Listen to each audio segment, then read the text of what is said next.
Where the Wild Things Are. Story and pictures by Maurice Syndica. And this story, I'm going to use a drum.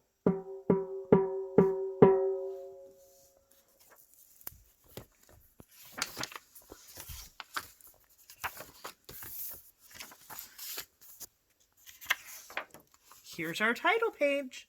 Where the Wild Things Are. Stories and pictures by Maurice Syndica. The night Max wore his wolf suit and made mischief of one kind and another. Oh no, what is Max doing? What does it mean to cause mischief?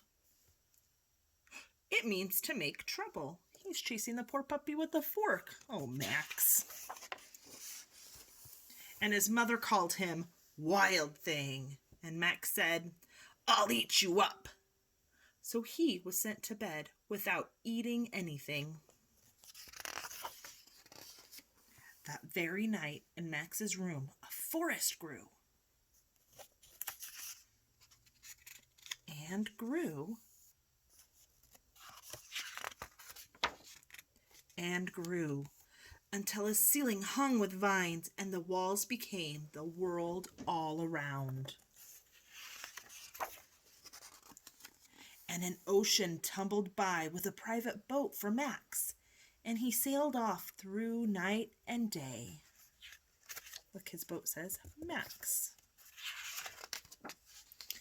And in and out of weeks and almost over a year to where the wild things are.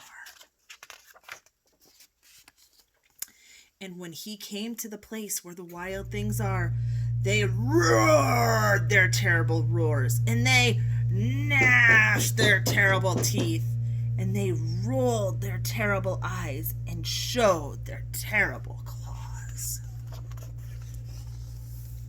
Till Max said, "Be still," and tamed them with a magic trick of staring into their yellow eyes without blinking once.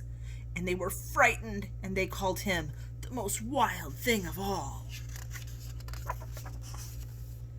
And made him king of all wild things. And now, cried Max, let the wild rumpus start.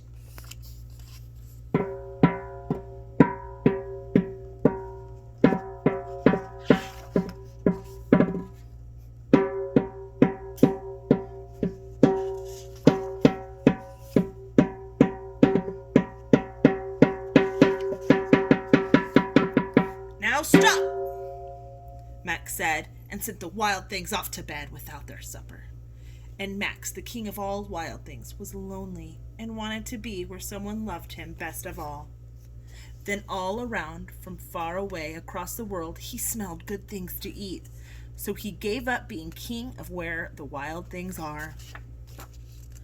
But the wild things cried, "Oh, please don't go. We'll eat you up. We love you so." And Max said no. The wild things roared their terrible roars, and they gnashed their terrible teeth, and they rolled their terrible eyes and showed their terrible claws. But Max stepped into his private boat and waved goodbye. And sailed back over a year, and in and out of weeks, and through a day. And into the night of his very own room, where he found his supper waiting for him. What's supper? Here's his supper. That's another word for dinner. And it was still hot. The